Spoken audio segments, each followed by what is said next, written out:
నమస్తే, welcome to Sakshi education. ఈరోజు మనతో ఉన్న గెస్ట్ చాలా ఇంపార్టెంట్ పర్సన్. ఆయన గురించి చెప్పాలంటే ఎంతో మంది యువత కలలు కనే అత్యున్నత లక్ష్యాన్ని సాధించడానికి నిరంతరం పోరాడిన ఒక స్ఫూర్తి ప్రదాత. అదేవిధంగా వీరి ప్రయాణం కేవలం విజయం కోసం కాదు, పట్టుదలకు మరియు నిబద్ధతకు ఒక నిలువెత్తు నిదర్శనం. యూపీఎస్సీ సివిల్స్ పరీక్షలో ఆశించిన ఫలితం కోసం వీరు 6 సార్లు ప్రిలిమ్స్ క్లియర్ చేసి 6 సార్లు మెయిన్స్ అటెంప్ట్ ఇచ్చారు. అదేవిధంగా 3 సార్లు ఇంటర్వ్యూ ఇచ్చి తుది ఫలితాలలో ఒకవైపు విద్యార్థులకు ఫ్యాకల్టీగా పాఠాలు బోధిస్తూ మరోవైపు అత్యంత ప్రతిష్టాత్మకమైన భారత్ హెవీ ఎలక్ట్రికల్ లిమిటెడ్ లో ఉద్యోగం సాధించారు. ఈ రెండింటితో పాటు తన ప్రధాన లక్ష్యం కోసం రోజువారీ ప్రిపరేషన్ ను ఒక్క రోజు కూడా ఆపలేదు. ఆ నిరంతరం కృషి, ఆ పట్టుదల ఫలించాయి. ఎన్నో ఏళ్ల నిరీక్షణ తర్వాత ఇటీవల విడుదలైనటువంటి Telangana public service commission group 1 తుది ఫలితాలలో రాష్ట్ర స్థాయిలో 79వ ర్యాంక్ సాధించి డిప్యూటీ సూపరింటెండెంట్ ఆఫ్ పోలీస్ గా ఎంపికయ్యారు. ఇంత సుదీర్ఘమైన పోరాటంలో వారి విజయానికి గల కారణాలు, వారు అవలంబించినటువంటి విధానం, వారు ఎదుర్కొన్నటువంటి కష్టాలు, అదేవిధంగా ప్రిపరేషన్ టెక్నిక్స్, ఇతర విషయాలను వారి మాటల్లో తెలుసుకునేటువంటి ప్రయత్నం చేద్దాం. నమస్తే సార్. ముందుగా కంగ్రాచులేషన్స్ మా అందరి తరఫున. Thank you sir. మనం క్వశ్చన్స్ లోకి వెళ్లే ముందుగా ఒకసారి మీ కుటుంబ నేపథ్యం అలాగే మీ నేటివ్ ప్లేస్ గురించి చెప్తారు. నేను బేసికల్లీ హైదరాబాద్ నుంచి అండి, నా నేటివ్ ప్లేస్. అండ్ మా కుటుంబ నేపథ్యం వచ్చేసి మా మదర్ ఫాదర్ ఇద్దరు ప్రైవేట్ ఎంప్లాయీస్ చేసి రీసెంట్ గా రిటైర్ అయ్యారు. నేను బిహెచ్ఎల్ లో మేనేజర్ గా చేస్తున్నాను. మా వైఫ్ వచ్చేసి డెలాయిట్ లో మేనేజర్ గా చేస్తున్నారు. నాకు 2 పిల్లలు, ముందు ఒక పాప, తర్వాత ఒక బాబు అండి. సార్, మీ గ్రాడ్యుయేషన్ కానీ మీ స్టడీ మొత్తం ఎలా కొనసాగింది సార్? నేను సైదాబాద్ వినయనగర్ కాలనీలో సెయింట్ మేరీస్ హై స్కూల్లో స్కూలింగ్ చేశాను. అండ్ దాని తర్వాత నారాయణ జూనియర్ కాలేజ్ సంతోష్ నగర్ లో ఎంపీసీ స్ట్రీమ్ లో ఇంటర్మీడియట్ అయింది. తర్వాత ఎంసెట్ లో ర్యాంక్ సాధించి సివిఆర్ కాలేజ్ ఆఫ్ ఇంజనీరింగ్ లో triple branch electrical and electronics engineering కి నేను ఇంజనీరింగ్ చేశాను. బీటెక్ అయిపోయాక 2011 లో BHEL Bharat heavy electricals limited all India exam రాశాను. దాంట్లో మెరుగైన పర్ఫార్మెన్స్ చూపించి నాకు బిహెచ్ఎల్ లో ఇంజనీరింగ్ ట్రైనింగ్ గా నేను జాయిన్ అవ్వడం జరిగింది. ఆ తర్వాత 2011 నుంచి ఇప్పటిదాకా నేను బిహెచ్ఎల్ లో పనిచేస్తున్నాను. ప్రస్తుతం నేను బిహెచ్ఎల్ లో ప్రాజెక్ట్ మేనేజర్ గా పనిచేస్తున్నాను. సార్, మీరు బిహెచ్ఎల్ జాబ్ కొట్టిన తర్వాత అంటే 2011 లో మీరు జాయిన్ అయ్యారు. ఆ తర్వాత మీరు ప్రిపరేషన్ మొదలు పెట్టారా? అంటే యూపీఎస్సీ సైడ్ మీరు మీ జర్నీ ఎలా స్టార్ట్ అయింది? సో 2011 లో నేను బిహెచ్ఎల్ లో జాయిన్ అయినప్పుడు మేము ఒక పెద్ద బ్యాచ్ గా జాయిన్ అయ్యాము. సో దాంట్లో కొంతమంది ఆల్రెడీ సివిల్స్ అటెంప్ట్స్ ఇద్దామని రాస్తున్నారు, సివిల్ సర్వీసెస్ ఎగ్జామినేషన్ రాస్తున్నారు. సో వాళ్ళ ద్వారా ఈ సివిల్ సర్వీసెస్ ఎగ్జామినేషన్ ఏంటి అని తెలుసుకోవడం జరిగింది. బట్ అంటే ఎప్పుడు సీరియస్ గా ఇద్దామని ఒక మైండ్ లో లేదు. ఓకే, ఎగ్జామ్ ఏదో అందరు రాస్తున్నారు, కొంచెం తెలుసుకోవాలని ఉండింది. బట్ 2014 లో ఎప్పుడైతే ఎలక్షన్స్ జరిగినాయో మాకు మైక్రో అబ్జర్వర్ డ్యూటీ వేశారు. మేము సెంట్రల్ గవర్నమెంట్ అండర్టేకింగ్ ఎంప్లాయీస్ కాబట్టి మాకు మైక్రో అబ్జర్వర్ డ్యూటీస్ వేశారు. ఆ డ్యూటీస్ వేసినప్పుడు ఫస్ట్ టైం అంటే ఒక ఇంత పెద్ద డెమోక్రసీలో ఎలక్షన్ ఎక్సర్సైజ్ ఏంటి అనేది చూడడం జరిగింది. సో అప్పుడు అక్కడున్న కలెక్టర్స్, అక్కడున్న రిటర్నింగ్ ఆఫీసర్స్ వాళ్ళందరితో మాట్లాడి వాళ్ళందరితోటి మమేకమైనప్పుడు తెలిసింది ఏంటంటే, ఓహో ఇంత స్కోప్ ఉంటుందా అసలు ఒక బ్యూరోక్రాట్ అంటే అని.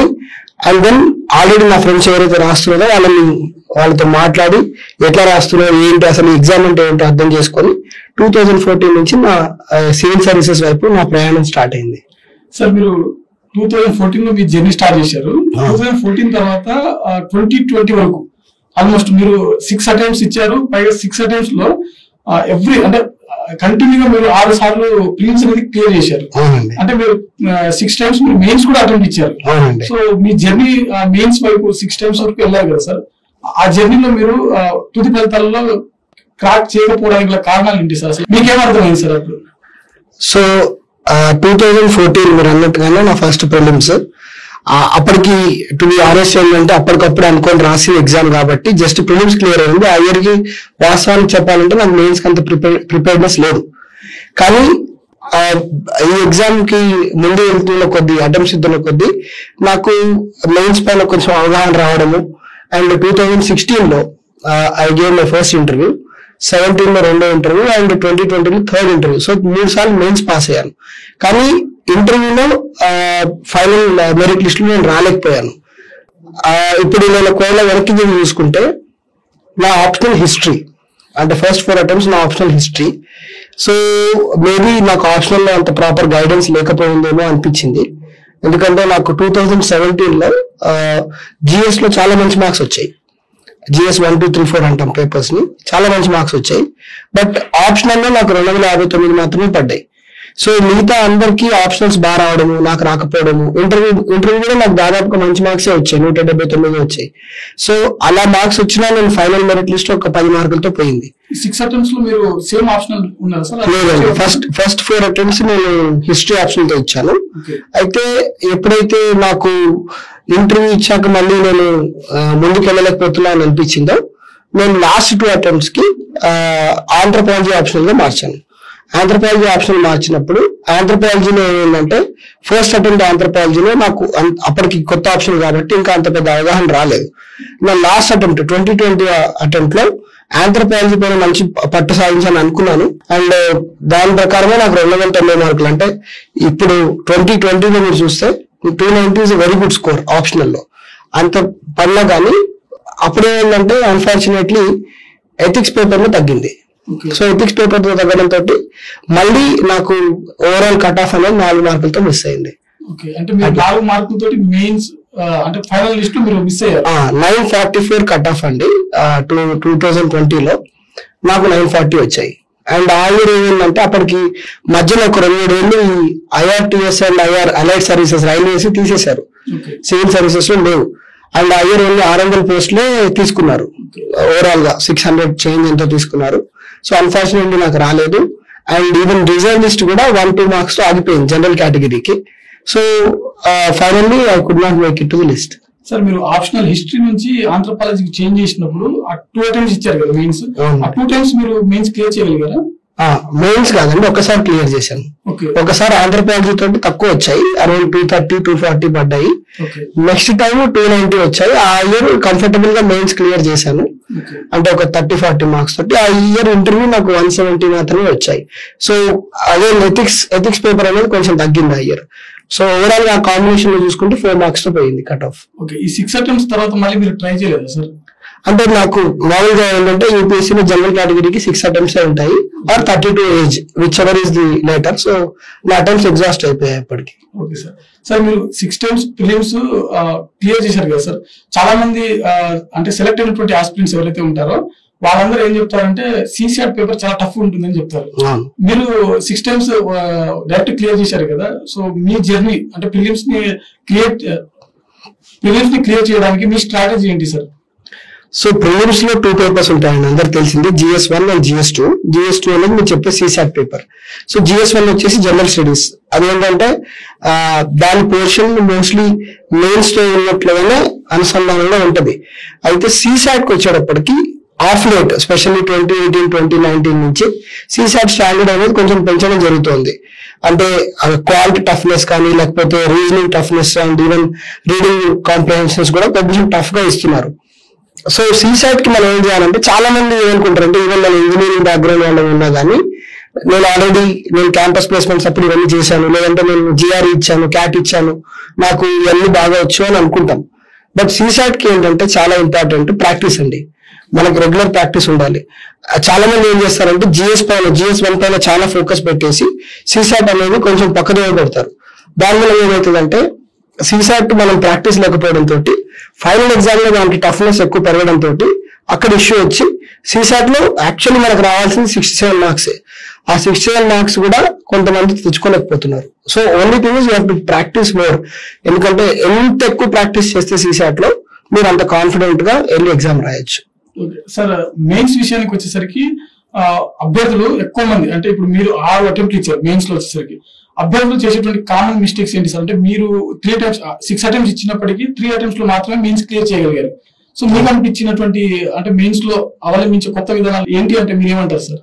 సో మెయిన్స్ అనేది ఎప్పటికప్పుడు ప్రోగ్రెస్ అవుతుందండి. అంటే ఈవెన్ అడిగే క్వశ్చన్స్ కూడా టఫ్నెస్ కానీ వాటి అనలిటికల్ వేస్ కానీ ఎప్పటికప్పుడు అవుతుంది. సో మెయిన్స్ నేను 3 టైమ్స్ క్లియర్ చేయడానికి కారణం ఏంటంటే కొంచెం బెటర్ గా ప్రిపేర్ అయి రాశాను. నా ఫస్ట్ మెయిన్స్ అప్పుడు నాకు వాస్తవానికి అంత గొప్పగా ప్రిపరేషన్ లేదు. మెయిన్స్ కి మెయిన్ కాంపోనెంట్ ఏంటంటే ఆన్సర్ రైటింగ్ అండి.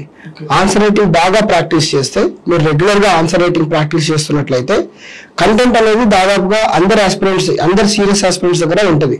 సో సీరియస్ ఆస్పిరెంట్స్ ఎవరైతే మెయిన్స్ క్లియర్ చేస్తున్నారో, ఎవరైతే చేయలేకపోతున్నారో వాళ్ళకి ఓన్లీ డిఫరెన్స్ ఏముంటుంది అంటే ఆన్సర్ రైటింగ్ కనుక మీరు రెగ్యులర్ గా చేస్తే, అంటే ఒక పద్ధతి ప్రకారంగా ఎప్పటికప్పుడు ఆన్సర్స్ రాసుకుంటూ దాన్ని మీరు ఇంప్రూవ్ చేసుకుంటూ, దాన్ని మీ మెంటార్స్ కానీ లేకపోతే ఎవరికైనా చూపించుకుంటూ దాన్ని ఎవాల్యుయేట్ చేసుకుంటున్నట్లయితే మెయిన్స్ క్లియర్ చేసే ఛాన్సెస్ ఎక్కువ ఉంటాయి. ఇన్ఫాక్ట్ నా లాస్ట్ అటెంప్ట్కి వచ్చేటప్పటికి నాకు చాలా బెటర్ క్లారిటీ వచ్చింది ఆన్సర్ రైటింగ్ పైన. సో ఆన్సర్ రైటింగ్ అనేది మీరు ఎంత తొందరగా దానిపైన ఒక గ్రిప్ సాధిస్తే అంత బెటర్గా మీ మెయిన్స్ క్లియర్ అయ్యే ఛాన్సెస్ ఉంటుంది. సార్ మెయిన్స్ విషయానికి వచ్చేసరికి ఎక్కువ ఆన్సర్ రైటింగ్ ప్రాక్టీస్ అనేది ముఖ్యమే అని చెప్పి మీరే చెప్తున్నారు. అయితే చాలా మంది అభ్యర్థులు ప్రిలిమ్స్ క్లియర్ అయిన తర్వాత ప్రాక్టీస్ చేస్తే బాగుంటుంది అని అనుకుంటారు అనమాట. సో అలాంటి అభ్యర్థులకు మీరు ఇచ్చే సలహా ఏంటి సార్? అంటే ఈ జర్నీ అనేది it's a combination of prelims and mains అండి. అంటే ఇప్పుడు సివిల్ సర్వీసెస్ ప్రిపరేషన్ అనేది మినిమం ఒక 1.5 years సాలిడ్ గా చేయాల్సిన ప్రిపరేషన్. ఈ ప్రిపరేషన్ లో అన్ని కాంపోనెంట్స్ ఉంటాయి. మీరు ప్రిలిమ్స్ కి మెయిన్స్ కి అన్నిటికీ ప్రిపేర్ అవ్వాలి. అయితే GS1 పేపర్ అని చెప్పారు కదా ప్రిలిమ్స్ లో, దాంట్లో అండ్ మెయిన్స్ లో ఉన్న సబ్జెక్ట్స్ కి కొద్దిగా సిమిలారిటీ ఉంటుంది. ఓన్లీ థింగ్ ఇస్ ఇక్కడ MCQs ఉంటాయి, అక్కడ రిటర్న్ డిస్క్రిప్టివ్ ఆన్సర్స్ ఉంటాయి. కాబట్టి మీకు కంటెంట్ అనేది ఫస్ట్ మీరు బేస్ కవర్ చేసుకుంటే, మీకున్న బేసిక్స్ కానీ కాన్సెప్ట్స్ కానీ అన్ని కవర్ చేసేసుకున్నట్లయితే మెయిన్స్ ఆన్సర్ రైటింగ్ మీరు ప్రిలిమ్స్ కి ముందే ఒకసారి చేసి ఉండాలి. చాలా మంది ఏం చేస్తారంటే ప్రిలిమ్స్ అయిపోయాక మెయిన్స్ లో మనం ఆన్సర్ రైటింగ్ చేద్దాం అనుకుంటారు. కాకపోతే ఇప్పుడున్న ట్రెండ్ మీరు చూస్తే యూపీఎస్సీలో ప్రిలిమ్స్ నుంచి మెయిన్స్ కి మీకు ఓన్లీ 3 months టైమే ఉంటుంది. ఆ 3 months లో మీరు ఆప్షనల్ కవర్ చేయాలి, GS పేపర్స్ కవర్ చేయాలి, ఎస్ఏ కవర్ చేయాలి. సో ఇంత కాంప్లికేటెడ్ గా ఉన్నప్పుడు ఇవన్నిటికీ మీకు ముందుగానే ప్రాక్టీస్ ఉంటే ఆ 3 months you can use it for revision and again next level of answer writing. So మీరందరూ కూడా ఏం చేయాలంటే ఆన్సర్ రైటింగ్ అనేది ముందుగానే చేస్తూ అట్లీస్ట్ ప్రిలిమ్స్ కి ఒక 4 నెలల ముందు ఆన్సర్ రైటింగ్ ఆపేసి అగైన్ ప్రిలిమ్స్ చేసుకొని, ప్రిలిమ్స్ తర్వాత మళ్ళీ ఆ ఆన్సర్ రైటింగ్ పైన మీరు మాక్ ఎగ్జామ్స్ రాస్తే మీకు బెటర్ ఛాన్సెస్ ఉంటాయి. ఓకే సార్, మీ ప్రిపరేషన్ జర్నీలో ఒకవైపు మీరు జాబ్ చేస్తూనే ప్రిపరేషన్ అనేది కొనసాగించారు. ఎప్పుడైనా మీరు లీవ్ ఏమైనా తీసుకున్నారా సార్? అంటే నేను అట్లా లాంగ్ లీవ్ లాగా ఎప్పుడు తీసుకోలేదండి. నేను జనరల్లీ ఎట్లా అంటే మెయిన్స్ ఇంకా నాకు ఇంకా 4 రోజులు ఉంది అనగా ఒక 15-20 days గ్యాప్ తీసుకొని రాసేవాడిని. బట్ లాంగ్ లీవ్ అట్లా ఒక 1-2 years జాబ్ మానేసి యూపీఎస్సీ రాసింది అయితే లేదండి. ఓకే, మీరు ఒక డేని ఏ విధంగా ప్లాన్ చేసుకునేవారు సార్? అంటే ఒకవైపు మీరు డైలీ డ్యూటీకి వెళ్తూ ఒకవైపు ప్రిపరేషన్ కొనసాగించారు. సో ఎలా ప్లాన్ చేసుకునేవారు మీ ప్రిపరేషన్? అంటే నేనున్న జాబ్ ప్రొఫైల్ లో BHL లో కూడా చాలా hectic and demanding job. Morning 7కి వెళ్తే ఈవినింగ్ 5:30-6 అప్పుడప్పుడు 7 అయిపోయేది. సో నేను ఎట్లా చేసేవాడిని అంటే నాకు దొరికే టైం ఇంకా రాత్రి 7:30-8 కల్లా డిన్నర్ చేసేసుకొని మళ్ళీ 8:30కి ఒకసారి నా స్టడీ టేబుల్కి వెళ్తే మార్నింగ్ 3:30 దాకా చదివేవాడిని. సో అట్లా ఎవ్రీడే కన్సిస్టెంట్ గా అట్లీస్ట్ ఒక 5-6 hours పెట్టానండి. అంటే చాలా మంది ఏమనుకుంటారంటే యూపీఎస్సీలో it is all about 18 hours and 20 hours of preparation అనుకుంటారు. బట్ అంటే నాకు పర్సనల్ గా నేను చాలా మందితో ఇంటరాక్ట్ అయ్యాను కాబట్టి it is not about the amount of hours you read. అంటే 18 hours 20 hours ఒకరోజు చదివేసి నెక్స్ట్ 2 days రిలాక్స్ అవుతే అట్లా కాదు. మీరు డైలీ కన్సిస్టెంట్ గా ఒక 6-8 hours చదివినా కానీ అది కన్సిస్టెంట్ గా ఉన్నట్లయితే మీకు ఆ రివిజన్ అనేది ఆ ఫ్లో అనేది ఉంటుంది. సో నేను I use to ensure like ఒక రోజు నాకు 6 hours కుదిరేది, ఒక్కొక్క రోజు 8 hours కుదిరేది. అండ్ ఈవెన్ నా ఆఫీస్లో ఎప్పుడైనా బ్రేక్ దొరికితే, లంచ్ బ్రేక్ ఉంటే న్యూస్ పేపర్ చదవడము, దాని నుంచి నోట్స్ చేసుకోవడము. సో అట్లా ఎప్పటికప్పుడు టైం మేనేజ్మెంట్ చేసుకుంటూ, ఎందుకంటే నాకు ఫుల్ టైం ప్రిపరేషన్ లేదు కాబట్టి టైం మేనేజ్మెంట్ చేసుకుంటూ నేను దాన్ని అట్లా కోఆర్డినేట్ చేసుకుంటూ వచ్చేవాడిని. సార్ మీరు ఒకవైపు BHLలో మేనేజర్గా పనిచేశారు, అదేవిధంగా ప్రిపరేషన్ అనేది యూపీఎస్సీకి 6 times మీరు అటెంప్ట్ ఇచ్చారు. మరోవైపు మీరు అశోక్ నగర్ లో పార్ట్ టైం గా ఫ్యాకల్టీగా కూడా పనిచేశారు. చాలా మంది స్టూడెంట్స్ కి మీరు తెలుసు. సో ఈ మూడింటిని మీరు ఎలా హ్యాండిల్ చేశారు సార్ మీరు? అంటే 2018-19 లో నాకేమనిపించింది అంటే అప్పటికి ఒక 4-5 attempts అయిపోయాయి. సరే మనం ఇంత నాలెడ్జ్ గెయిన్ చేసాము అండ్ నేను సెల్ఫ్ గా ప్రిపేర్ అయ్యాను, ఎక్కడ కోచింగ్ తీసుకోలేదు. సో ఇంత నాలెడ్జ్ గెయిన్ చేసాము, సరే మనం ఈ నాలెడ్జ్ ని బెటర్ వేలో క్రిస్ప్ వేలో మనము స్టూడెంట్స్ కి ఇవ్వాలి అని. సో నాకు తెలిసిన కోచింగ్ సెంటర్స్ వాళ్ళు ఎప్పటి నుంచో నేను పిలుస్తున్నారు. అంటే నేను వాక్ ఇంటర్వ్యూస్ కి అక్కడికి వెళ్ళినప్పుడు వాళ్ళు పిలిచేవాళ్ళు. సో నేనేమనుకున్నా అంటే వీకెండ్స్, ఎందుకంటే నేను మండే టు సాటర్డే వర్కింగ్ కాబట్టి వీకెండ్స్ ఏమైనా అట్లా రివిజన్ మాడ్యూల్స్ కానీ లేకపోతే ఏమైనా వాళ్ళకి మెంటర్షిప్ సెషన్స్ కానీ చేసేటట్టు ఉంటే వెళ్ళి చేసేవాడిని. ఆ ప్రాసెస్లో ఫ్యాకల్టీగా అండ్ మెయిన్లీ హిస్టరీ ఫ్యాకల్టీగా నేను చాలా మందికి పరిచయమే. సో మెయిన్లీ ఏంటంటే ఆ క్విక్ రివిజన్, అంటే హిస్టరీ అనేది ఒక చాలా వాస్ట్ సిలబస్ అండి. దాన్ని మనం ఒక 30-40 అవర్స్లో స్టూడెంట్స్కి ఎట్లా అందజేయాలి అండ్ వితౌట్ లూజింగ్ లెసన్స్ అనేది ఎప్పటికప్పుడు ఆలోచిస్తూ, అండ్ నాకు తెలిసిన ఆన్సర్ రైటింగ్, నేను అవాల్వ్ చేసుకున్న ఆన్సర్ రైటింగ్ సెషన్స్ అవన్నీ కూడా నేను పాస్ ఆన్ చేయాలి. ఎందుకంటే నాకు పర్సనలీ నాకు ఎప్పుడు అట్లా గొప్పగా మెంటర్షిప్ కానీ ఒక గైడెన్స్ కానీ లేకుండా ఉంది, which I always regret. So మనము అట్లీస్ట్ మనం ఏదైతే సఫర్ అయ్యామో అట్లా వేరే వాళ్ళు సఫర్ కాకూడదు. అట్లీస్ట్ మనము వేరే వాళ్ళ జర్నీలో ఒక చిన్న రోల్ ప్లే చేసినా చాలు అనే ఒక ఉద్దేశంతో చాలా మందికి మెంటర్షిప్ చేశాను, చాలా మందికి సెషన్స్ తీసుకున్నాను, ఇట్లా క్విక్ రివిజన్ క్లాసెస్ చేశాను. And I'm happy that some of my students have even cracked UPSC. Okay sir, మీరు 4 times అంటే మొత్తం 6 times లో ఫస్ట్ 4 times మీరు ఎక్కడ కోచింగ్ తీసుకోకుండా అటెంప్ట్ ఇచ్చారు యూపీఎస్సీకి. మీరు ఫాలో అయిన బుక్స్ ఏంటి సార్? అంటే ఎన్సీఆర్టీ కావచ్చు, లేకుంటే తెలుగు అకాడమీ, ఏ బుక్స్ మీరు ఫాలో అయ్యారు యూపీఎస్సీకి? సో యూపీఎస్సీకి దగ్గర అందరి దగ్గర ఇప్పుడు ఎవ్రీవన్ హ్యాస్ క్లారిటీ అండి. అంటే బుక్స్ అనేవి ఎందుకంటే GS1 ఉంది, ఇప్పుడు హిస్టరీకి బిపిన్ చంద్ర కానీ, స్పెక్ట్రమ్ కానీ, మళ్ళీ సతీష్ బందోపాధ్యాయ, ఎందుకంటే నాకు హిస్టరీ ఆప్షన్ కాబట్టి నేను ఇంకా డీప్ గా హిస్టరీ సబ్జెక్ట్ చదివేవాడిని. అలాగే జాగ్రఫీకి NCERT up to class 11 and 12 సరిపోతుంది. పాలిటీకి మళ్ళీ Laxmikanth is a very standard source. And then ఎకానమీకి మనకి చాలా వెబ్సైట్స్ లో చాలా కంటెంట్ ఉంది. బేసిక్ కాన్సెప్ట్స్, ఇన్ఫ్లేషన్ అంటే ఏంటి, లైక్ అన్ఎంప్లాయ్మెంట్ అంటే ఏంటి, ఇట్లాంటి కాన్సెప్ట్స్ కవర్ చేసుకుంటూ దెన్ డైనమిక్ ఎకనామిక్ సర్వే కానీ, బడ్జెట్ కానీ, ఇవన్నీ స్టాటిక్ సబ్జెక్ట్స్. దెన్ ఎన్విరాన్మెంట్ కి మనకి లాట్ ఆఫ్ కంటెంట్ ఉంది, వేరియస్ ట్రీటీస్ ఉన్నాయి అది. సో మెటీరియల్ ఏం చదవాలి అనేది మోర్ ఆర్ లెస్ ఒక సీరియస్ ఆస్పిరెంట్ కి అందరికీ తెలుసు. బట్ మెయిన్ ఏంటంటే మెటీరియల్ తో పాటు మనం ఎప్పటికప్పుడు మన నోట్స్ అప్డేట్ చేసుకోవాలి. మన నోట్స్ అనేది మనం ఫస్ట్, ఇప్పుడు ఎన్సీఆర్టీస్ అనేది బేసిక్ అండి. ఎన్సీఆర్టీస్ అనేది అందరు చేస్తారు. యూపీఎస్సీ జర్నీ స్టార్ట్ అయిన ముందు ప్రతి సబ్జెక్ట్ కి ఎన్సీఆర్టీ చేస్తారు. బట్ ఎన్సీఆర్టీ మీకు ఒక స్టాటిక్ కంటెంట్ ఇస్తుంది. దాని తర్వాత ఎందుకంటే పాలిటీ ఉంది, ఎప్పటికప్పుడు దాని ఆర్టికల్స్ అనేది సుప్రీంకోర్టు లేదంటే వేరే హైకోర్ట్స్ వాటిని వేరే విధంగా ఇంటర్ప్రిట్ చేస్తూ ఉంటాయి. ఫర్ ఎగ్జాంపుల్ ఆర్టికల్ 21 అనుకోండి, దాని మీద చాలా ఇంటర్ప్రిటేషన్స్ ఉన్నాయి, ఎప్పటికప్పుడు మారుతూ ఉంటుంది. సో మనం దాన్ని అప్డేట్ చేసుకోవాలి. సో మనం నోట్ చేసుకోవడం ఒక ఎత్తు అయితే, ఆ నోట్స్ ని ఎప్పటికప్పుడు అప్డేట్ చేసుకోవడం అనేది ఇంకో ఎత్తు. దాని వల్ల మనం నోట్స్ ఫ్రెష్ గా ఉంటుంది, డైనమిక్ గా ఉంటుంది, and you will be prepared for that year exam. So current affairs updation along with the static content is very very important for UPSC journey. Sir, మీరు ఫ్యాకల్టీగా పనిచేసినప్పుడు నెంబర్ ఆఫ్ స్టూడెంట్స్ ని మీరు చూసి ఉంటారు. సో స్టూడెంట్స్ కామన్ గా చేసేటువంటి mistakes ఏంటి sir? Students common mistakes అంటే నేను చాలా మంది స్టూడెంట్స్ చూశానండి. అంటే బ్రైట్ స్టూడెంట్స్ ఉన్నారు, చాలా బ్రైట్ గా ఉంటారు. There are 2 common mistakes. ఏంటంటే ఆన్సర్ రైటింగ్ అనేది చాలా పోస్ట్ పోన్ చేస్తారండి. లైక్ సరే ఎట్లా ఉంటుందంటే, ఈ రోజు నేను ఆన్సర్ రైటింగ్ ఇద్దాం అనుకున్నా అంటే, లేదు నేను హిస్టరీ అయిపోయాక నెక్స్ట్ మళ్ళీ దానిపైన ఆన్సర్ రైటింగ్ రాస్తాను. మనము ఒక సబ్జెక్ట్ అయిపోతే దానిపైన ఆన్సర్ రైటింగ్ రాద్దాం అనుకున్నప్పుడు మనకి ఏంటంటే పైలప్ అయిపోతుంటుంది. లైక్ హిస్టరీ రాద్దాం అనుకుంటాం కాదు, నెక్స్ట్ జాగ్రఫీ రాద్దాం అనుకుంటాం కాదు, పాలిటీ రాద్దాం అనుకుంటాం కాదు, తీరా చూస్తే మనకి ఆ మోటివేషన్ పోతుంది. నేను అందరికీ ఇచ్చే సలహా ఏంటంటే, బికాస్ నేను చాలా మెంటర్షిప్స్ చేస్తుంటా కాబట్టి, ఆన్సర్ రైటింగ్ మొదలు పెట్టండి. ఫస్ట్ మీ ఆన్సర్స్ చాలా బ్యాడ్ గా ఉంటాయి, అంటే మనకే నచ్చవు మన ఆన్సర్స్. అట్లాంటి ఆన్సర్స్ నుంచి మీరు ఎవాల్వ్ అవుతారు. అంటే it's like caterpillar to butterfly journey. అంటే ఫస్ట్ మన ఆన్సర్స్ చాలా రాగా, అసలు ఎటువంటి ఏం లేకుండా ఉంటాయి. దీన్ని మెల్లమెల్లగా మనం రాసే కొద్దీ మనకు డిమాండ్ ఆఫ్ ది క్వశ్చన్ అర్థమయ్యే కొద్దీ, ఓహో ఈ క్వశ్చన్ కి ఇలా ఆన్సర్ రాయాలా అని మనం మెల్లమెల్లగా ఎవాల్వ్ అవుతూ వస్తుంటాం. ఈ ఆన్సర్ రైటింగ్ జర్నీ అనేది ఒక మినిమం 4 to 5 months ఎక్సర్సైజ్. మనం ఈరోజు స్టార్ట్ చేస్తే ఒక 5 నెలలకి మన ఆన్సర్స్ కొద్దిగా బాగా ఎవాల్వ్ అయ్యి బాగా ఉంటాయి. ఫస్ట్ థింగ్ చేసే మిస్టేక్ ఏంటంటే, డోంట్ ప్రోకాస్టినేట్. ఆన్సర్ రైటింగ్ అనేది దయచేసి మీరు డిలే చేయకండి. వెంటనే ప్రిలిమ్స్ అయిన వెంటనే చేయండి. లేదు మీరు ఆల్రెడీ ప్రిపేర్ అవుతున్నారు, ఇన్ఫాక్ట్ ప్రిలిమ్స్ తో పాటే ఆన్సర్ రైటింగ్ జర్నీ అనేది మొదలు పెట్టండి. సెకండ్ థింగ్ ఏంటంటే, చాలా మెటీరియల్స్ చదువుతారు. అంటే కరెంట్ అఫైర్స్ ఉందండి, కరెంట్ అఫైర్స్ కి ప్రతి ఇన్స్టిట్యూట్ ఒక మ్యాగజైన్ ఇస్తుంది ఇవాళ రేపు.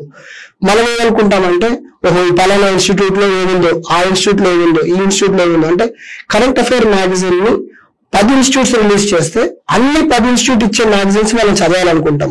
అది చాలా పెద్ద పొరపాటు. ఎందుకంటే మీరు ఒకవేళ చూస్తే యూపీఎస్సీలో టాపర్ కూడా ఎంత వస్తుంది అంటే 56-60% వస్తుంది overall, including interview score. So it's not about scoring 100 out of 100. It is scoring the best possible marks. అప్పుడు ఏంటంటే you should be updated in the most relevant way. అన్ని చదివితే ఏమవుతుందంటే మీకు బేసికల్ రివిజన్ కి టైం ఉండదు. So limit your sources. మీకు అనిపించే బెస్ట్ సోర్సెస్. ఫర్ ఎగ్జాంపుల్ నాకు ఒక ఎక్స్ ఇన్స్టిట్యూట్ నుంచి మ్యాగజైన్ నచ్చొచ్చు, మీకు ఒక వై ఇన్స్టిట్యూట్ నుంచి నచ్చొచ్చు. రెండిట్లో కంటెంట్ ఒకటే ఉంటుంది. ఒకళ్ళు ఏ ముందు వేస్తారు, ఇంకొకళ్ళు బి ముందు వేస్తారు, అంతే తేడా. సో మీరు ఆ మ్యాగజైన్ ని పట్టుకొని మీరు 10 సార్లు ఒకసారి రివైజ్ చేసినట్లయితే, if you revise multiple number of times, మీకు ఆ కాన్సెప్ట్ అనేది క్లారిటీగా ఉంటుంది, రిటెన్షన్ అనేది బెటర్ గా ఉంటుంది.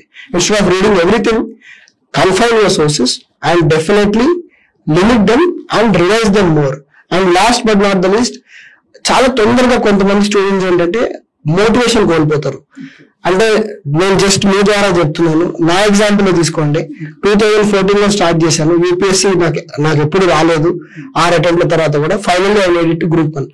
సో సక్సెస్ ఎప్పుడు ఎట్లా వస్తుంది అనేది we cannot imagine or we cannot contemplate. And అది ఒకటి ఉంది అనేది మనం గోల్ పెట్టుకొని ముందుకెళ్తుంటే ఏదో ఒకరోజు సాధిస్తాం. And I'm the example for that. Yes sir.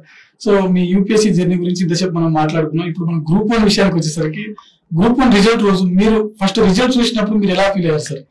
So group 1 marks అనేవి మార్చ్ 10th కి ఇచ్చారండి. But GRL general ranking list అనేది ఉగాది రోజు ఇచ్చారు.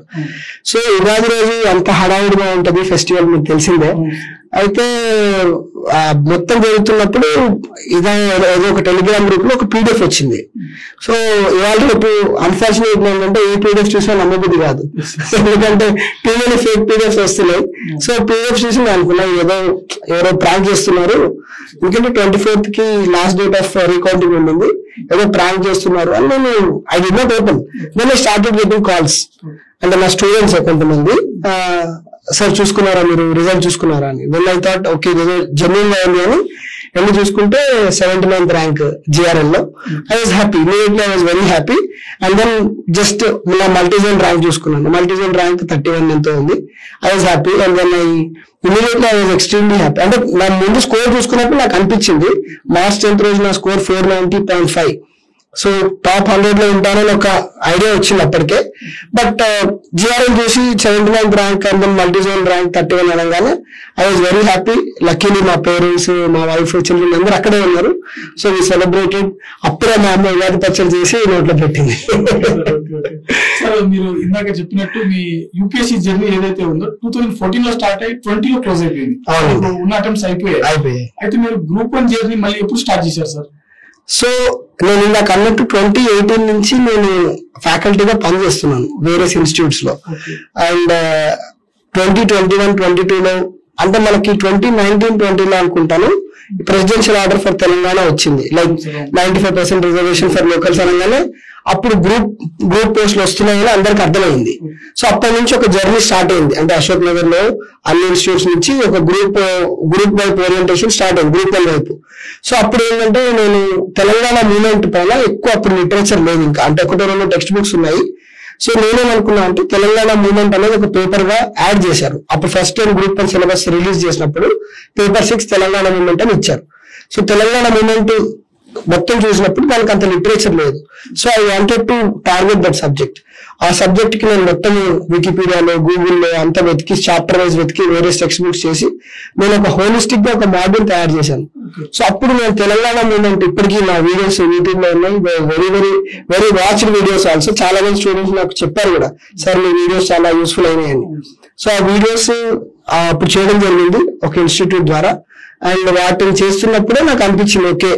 అండ్ గ్రూప్ 1 యూపీఎస్సీ సిలబస్ చూసినప్పుడు 65-70% కామన్ ఉంది, మిగతా 30-35% మనకి తెలంగాణ స్పెసిఫిక్ సబ్జెక్ట్స్ ఉన్నాయి. సో వాటిని ఒకసారి అండర్స్టాండ్ చేసుకోవడం మొదలు పెట్టాను, ఎందుకంటే యూపీఎస్సీ అట్లాగే లేదు. అండ్ గ్రూప్ 1 కి లక్కీలీ బికాస్ ఆఫ్ చాలా రోజుల నుంచి పడలేదు కాబట్టి ఏజ్ రిలాక్సేషన్ కూడా ఇచ్చారు. సో మనకు గ్రూప్ లో మంచి ఛాన్స్ ఉంది. మనకున్న నాలెడ్జ్ ని ఇమీడియట్ గా మనం పోగొట్టుకోవడం కంటే కూడా గ్రూప్స్ లో ట్రై చేద్దామని అట్లా గ్రూప్ ఓరియంటేషన్ అనేది స్టార్ట్ అయింది. సార్ మీ ఓపిక మెచ్చుకోవాలి. వాస్తవానికి ఏంటంటే మీరు అప్పటికి 6 attempts యూపీఎస్సీ ఇచ్చిన తర్వాత కూడా గ్యాప్ ఇచ్చి మళ్ళీ మీరు మ్యారేజ్ లైఫ్ ఒకవైపు మీది, ఒకవైపు జాబ్ లైఫ్, మరోవైపు ప్రిపరేషన్ లైఫ్, అసలు ఎలా హ్యాండిల్ చేశారు సార్ ఈ స్ట్రెస్ మొత్తాన్ని మీరు? అసలు అంటే ఇది ఎట్లా ఉంటదంటే దిస్ ఈస్ మిక్స్డ్ ఫీలింగ్. నాకు 2015లోనే మ్యారేజ్ అయింది. 2015లోనే మ్యారేజ్ అయింది. 10 years, ఈ ఇయర్ కి 10 years వస్తాయి. So firstly thanks to my entire family. ఎందుకంటే when I share this goal even my wife తో కూడా, షీ వాజ్ వెరీ సపోర్టివ్. అంటే మా వెకేషన్స్ కూడా ఎట్లా ప్లాన్ అయ్యాయంటే మెయిన్స్ అయిన నెక్స్ట్ వీక్ వెకేషన్స్ ఉండేవి, అట్లా ప్లాన్ చేసుకునేవాళ్ళం, so that we should not miss any time అని. So very very supportive family. And నాకు ఫ్యామిలీ రెస్పాన్సిబిలిటీస్ కూడా మాక్సిమం మా మదర్ కానీ, వైఫ్ కానీ, ఫాదర్ కానీ తీసుకోవడం జరిగింది. అండ్ కిడ్స్ కూడా వాళ్ళే ఎక్కువ చూసుకున్నారు నేను చదువుతున్నా అని చెప్పి. So that way very comfortable. And ఈ నాకు టీచింగ్ వైపు కూడా ప్యాషన్ ఉందని వాళ్ళు దే ఫౌండ్ ఇట్. సో అందుకే నేను సండే మార్నింగ్స్ వెళ్ళిపోయి ఇక్కడ ఇన్స్టిట్యూట్ లో చెప్తున్నా కానీ దే ఆర్ లైక్ ఓకే ఇతనికి టీచింగ్ అంటే కూడా ఇంట్రెస్ట్. టీచింగ్ లో ఏంటంటే మనం చెప్తున్న కొద్దీ మనకు కూడా ఒక అవగాహన వస్తుంది, మనకు కూడా కంటెంట్ అనేది అండ్ కాన్సెప్ట్స్ అనేవి బెటర్ అవుతాయి. అండ్ అట్లా నేను చేస్తున్నాను. So it was sometimes very very difficult, but at the same time నేను ఎంజాయ్ చేశాను ఆ ఫేజ్ ని. సార్ ఇప్పుడు మీరు కంప్లీట్ గా మీరు ఇక్కడ కూడా కోచింగ్ తీసుకోలేదు కదా? కోచింగ్ తీసుకోలేని అభ్యర్థులు ఎవరైతే ఉంటారో, ఎస్పెషల్లీ స్టేట్ పిఎస్సి ప్రిపేర్ అయ్యేటువంటి అభ్యర్థులు ఎవరైతే ఉంటారో వారికి మీరు ఇచ్చే సలహా ఏంటి సార్? కోచింగ్ తీసుకోగలిగే అంటే బేసిక్లీ కోచింగ్ తీసుకోగలిగే పొజిషన్ లో ఉన్న వాళ్ళు అట్లీస్ట్ ఫర్ కాన్సెప్షువల్ క్లారిటీ తీసుకుంటే బెటర్. దాంట్లో సెకండ్ థాట్ లేదు. అంటే always to have a mentor is always better. తీసుకోలేని పక్షంలో అంటే someone who cannot afford coaching or something, ఇప్పుడు ఆన్లైన్ అనేది చాలా పెద్ద మాధ్యమం అండి. యూట్యూబ్ కానీ లేకపోతే గూగుల్ కానీ, అక్కడ ఉన్న ఇన్ఫర్మేషన్ బహుశా నా దగ్గర కూడా ఉండదేమో, ఇంకెవరి దగ్గర కూడా ఉండదేమో. సో మీరందరూ ఇప్పుడు internet is accessible to everyone.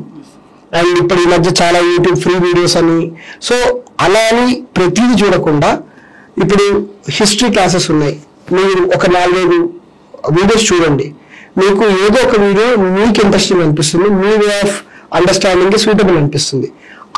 ఆ వీడియోస్ ని పట్టుకొని మీరు డెఫినెట్ గా వాటిని చూసుకుంటూ నోట్ మేకింగ్ చేసుకోండి. ఇన్ఫాక్ట్ ఈవెన్ గవర్నమెంట్ సైడ్ నుంచి కూడా there are lot of videos which are being uploaded freely for students. So అట్లాంటి మీరు ఫ్రీ వీడియోస్ ని యాక్సెస్ చేసుకుంటూ, but at the same time videos చూసినప్పుడు యూ షుడ్ మేక్ నోట్స్. ఆ notes చేసుకుంటూ ఆ నోట్స్ ని రివైజ్ చేసుకున్నట్లయితే you have a very good chance. Sir అయితే ఇప్పుడు మీరు ఇందాక చెప్పినట్టు తెలంగాణ ఉద్యమం అనే టాపిక్ మీద మీరు బాగా రీసెర్చ్ చేశాను అని చెప్పారు కదా సార్. అయితే మీరు మెయిన్స్ విషయానికి వచ్చేసరికి 6 papers లో మీరు బాగా ఫోకస్ చేసినటువంటి సబ్జెక్ట్ ఏంటి సార్? మీరు గ్రూప్ 1 లో యాక్చువల్లీ 6 papers ఉంటాయి. Like starting from SA, then history paper, polity, economy, science and technology, and even Telangana movement. So Telangana ఉద్యమం అనేది అంటే ఈ యూపీఎస్సీ జర్నీ చేసిన వాళ్ళకి కూడా ఫస్ట్ పేపర్ ఇది, అంటే కొత్త paper. In fact this new paper. So దాన్ని కొంచెం పట్టు సాధించడానికి ట్రై చేశాను. అట్ ది సేమ్ టైం మిగతా పేపర్స్ కూడా లైక్ ఎందుకంటే ప్రతి పేపర్ కూడా ఇంపార్టెంట్ అండి. ఈవెన్ 0.5 marks తోటి కూడా మీ ర్యాంక్ అటు ఇటు వెళ్ళే ఛాన్స్ ఉంటుంది. కాబట్టి I try to focus on all papers. But నా స్ట్రెంగ్త్ వచ్చేసి పేపర్ 2, ఎందుకంటే హిస్టరీ దాంట్లో ఎక్కువ ఉంది కాబట్టి, like Indian history and Telangana history with Indian and Telangana geography. ఆ పేపర్ నేను I try to score well and I reasonably score well అనిపిస్తుంది. ఓకే, ఈ మొత్తం 6 పేపర్లో మీకు హైయెస్ట్ మార్క్స్ వచ్చినటువంటి పేపర్ ఏంటి సార్? నాకు ఎకానమీ అండ్ డెవలప్మెంట్ లో 109 marks పడ్డాయండి. 150కి 109 పడ్డాయి. Nice sir, nice. మీకు ప్రెజెంట్ డిఎస్పీ పోస్ట్ వచ్చింది. సో మీరు నెక్స్ట్ మళ్ళీ గ్రూప్ 1 కి మళ్ళీ ఏమైనా ప్రిపేర్ అయ్యే ఆలోచన ఏమైనా ఉన్నాయా సార్?